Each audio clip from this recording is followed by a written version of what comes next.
Agora a entrevista do dia com Maria Lídia Flandoli. A data que marca os 50 anos do golpe que depois o presidente da República eleito pelo povo instalou uma ditadura militar que perdurou 21 anos no Brasil impõe reflexão sobre o significado da preservação do Estado democrático de direito para avanços do país, qualidade de vida e bem-estar social com segurança. Nós hoje recebemos o advogado Cláudio Lembro, professor de Direito Constitucional e ex-governador do Estado de São Paulo. Muito obrigada por estar conosco. 50 anos depois, né? Tem muita gente que faz análise assim daquele golpe de 1964 como sendo uma intervenção cirúrgica, uma necessidade para a preservação da democracia, da ordem, da segurança, até de fé e religião. O senhor concorda com essa avaliação? Não concordo com a avaliação hoje. Porém, se nós voltarmos os 50 anos, nós estaríamos em plena Guerra Fria, onde havia um conflito ideológico entre a União Soviética e os Estados Unidos. E nós éramos dependentes dos Estados Unidos. Então criou-se um clima extremamente nervoso na cidade, no Brasil, eu falo da cidade de São Paulo particularmente, em que se imaginava que a qualquer momento o comunismo seria implantado. E criou-se então uma neurose efetiva, onde a religião entrou e a Igreja Católica entrou com grande esforço. A gente nunca pode esquecer que os tanques do general Mourão foram abençoados em Juiz de Fora por um cardeal que depois se tornou um herói da luta contra a violência policial e política. Portanto, eu Quem é esse cardeal? Dom Paulo. Ele era, na época... Dom Paulo Evaristo Arnes? Quando desceu as tropas do Mourão, passaram por Petrópolis e em Petrópolis foram abençoadas por Dom Paulo. Era normal. Era o clima da época. Depois ele percebeu que aquela revolução era perigosa. Uma outra coisa que eu acho que nós não devemos errar, para a reflexão que você pede, é falar o golpe militar. Para mim, eu acho que o Magalhães Pinto não era militar, o Carvalho Pinto não era militar, o Carlos Lacerda não era militar, Adhemar de Barros não era militar. E aí a gente pode fazer um rol imenso de civis, servis, que queriam o poder através ou por intermédio dos militares e deram o golpe civil-militar. Agora, quando o senhor diz o golpe civil-militar, pelo suporte na sociedade civil, não só dessas pessoas, mas todos aqueles que foram à marcha, a própria imprensa. Claro, a imprensa. Agora, a minha indagação é essa. E a ditadura depois? Então 21 anos, aí sim nós devemos dizer ditadura militar? Porque foram os militares que ficaram no poder e não saíram de lá. Um pormenor. Foram os militares que ficaram. Nunca usaram farda no poder como fizeram os militares sul-americanos. Sempre se vestiram como civis, primeiro. E segundo, tiveram todo o apoio do empresariado brasileiro. Não esqueça que o empresário brasileiro foi o que mais apoiou a ditadura militar, como você está dizendo, militar. Sim, eu falo pelo comando do poder, né? Eles é que ficaram no comando. Porque interessava, porque era a estatização em termos nacionais estatizantes. E aí o senhor diz ditadura militar? No período do Arthur Costa e Silva, sim, ditadura mesmo, perigosa, difícil. O Médici foi menos ditador do que se imagina. Com AI-5 e tudo? Foi o Costa e Silva. Foi o Costa e Silva. O Médici seguiu. É uma coisa interessantíssima como a gente lê a história deformada. No período Médici morre e prende-se menos gente que no período Geisel. Não é estranho? O Hélio Gaspari mostra muito bem isso no livro dele.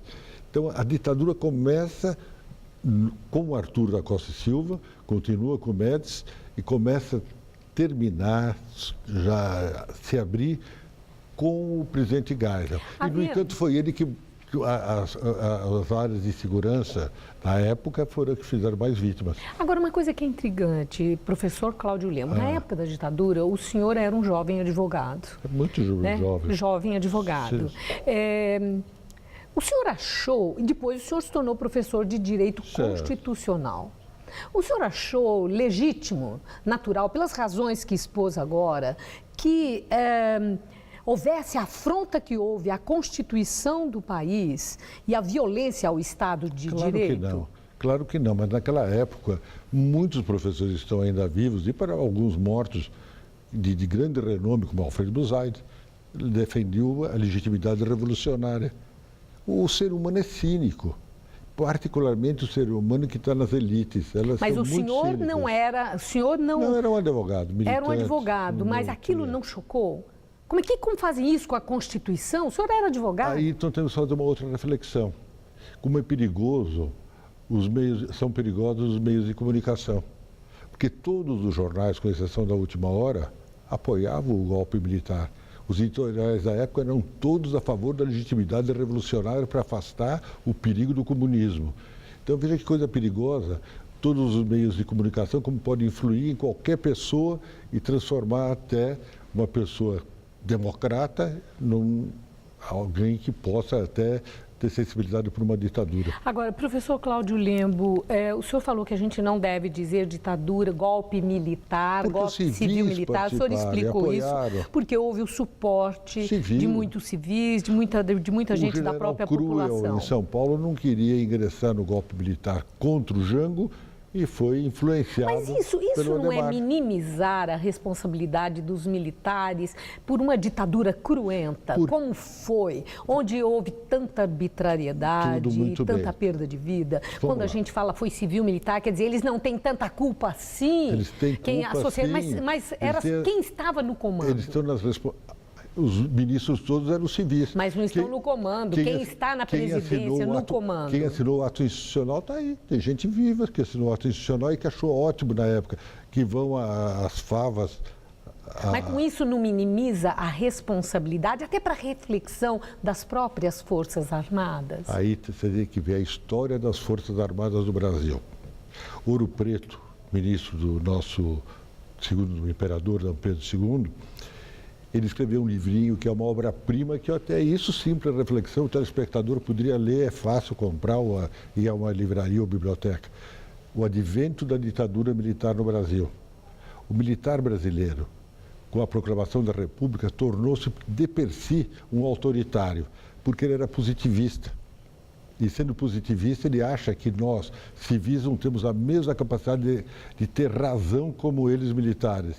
Então criou todo um clima dentro dos quartéis, de que eles são bons interventores para pôr ordem no país. Com a melhor ideia de nacionalismo e nativismo, porém nasceu com a República. A República foi o grande problema. Aquele foi um golpe de militar que deu consequência a todos os outros, 22, 24, 30, 37, todos estão os militares como interventores para pôr ordem naquilo de mal que nós civis fazemos. E nós civis temos errado muito. A corrupção está aí para mostrar.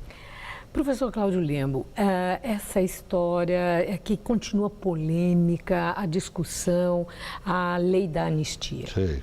O senhor vê que ainda continua num centro de discussão. Houve uma decisão do Supremo Tribunal Federal de que a lei da anistia, ela vale para os militares, ela vale também para as pessoas que reagiram contra a ditadura militar e o arbítrio. O senhor entende que a lei da anistia deve ser revista, porque depois daquela decisão da Corte Interamericana dos Direitos Humanos sobre essa decisão do Brasil de que lei da anistia vale para todos, que foi uma coisa dura para o Brasil, essa crítica, nós devemos parar, pensar e rever, ou isso é caso encerrado? Aí cada um vai ter uma visão, particularmente quem sofreu tem uma visão específica, ou seja, que é a revogação da lei da anistia. Nós todos, que simplesmente somos observadores, temos também que voltar para a história do Brasil e ver que o Brasil tem uma característica de conciliação na história. Sempre houve anistias no Brasil de conciliação absoluta. Começou com Caxias, e aí vem. Desde a Guerra do Paraguai nós estamos fazendo conciliações, e eu creio que depois de 50 anos, tendo morrido os 4 ditadores, como você quer, ou os 4 presidentes militares, como os outros querem, acho que é melhor deixar como está, ainda porque todos houve a responsabilidade civil do Estado, que foi ótimo, pagaram as indenizações, receberam de novo aqueles que eram funcionários públicos. Mexer nisso, nós vamos criar um problema tão sério que é pior para o Brasil. É melhor ele continuar analisando, repetindo, refletindo, mas não alterar uma decisão do Supremo Tribunal Federal, depois da redemocratização, por um ministro que vinha da esquerda, que foi o relator, Eros Grau. Estamos encerrando, mas eu fiquei intrigada agora quando o senhor diz os ditadores militares como você quer ou presidentes militares como outros querem. Como Cláudio Lembo quer? Presidentes militares. Alguns não foram ditadores. Geisel não foi um ditador. Ok. Eu agradeço muito sua entrevista. Uma boa noite, professor. Gabriel.